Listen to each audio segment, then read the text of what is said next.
জুলাই গণঅভ্যুত্থানের সময় সংঘটিত মানবতাবিরোধী অপরাধের মামলায় সাবেক প্রধানমন্ত্রী শেখ হাসিনার মৃত্যুদণ্ডের রায়ের ঘোষণার পর পুরো দেশসহ আন্তর্জাতিক মহলের চোখ ছিল ভারতের প্রতিক্রিয়ার দিকে।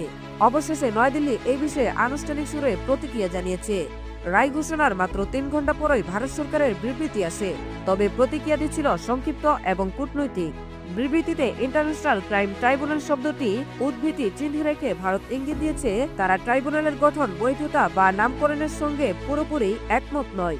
তাহলে প্রশ্ন, শেখ হাসিনাকে নিয়ে কি ভারতের অবস্থান বদলাচ্ছে? সরকারি সূত্র বলছে না, ভারতের অবস্থান একই আছে। হাসিনাকে একটি বিশেষ পরিস্থিতিতে নিরাপত্তার কারণে সাময়িক আশ্রয় দেওয়া হয়েছে। এর বাইরে আরো কোনো রাজনৈতিক অবস্থান ভারত নিচ্ছে না।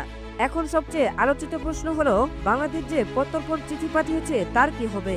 গত বছরের ডিসেম্বরে পাঠানো নোট ভার্বালের প্রাপ্তি ভারত স্বীকার করলেও তারপর থেকে দিল্লি নীরব। এখন রায়ের পর চাপ বাড়বে, কারণ শেখ হাসিনা শুধু মামলার আসামি নন, তিনি এখন দণ্ডপ্রাপ্ত পলাতক ব্যক্তি।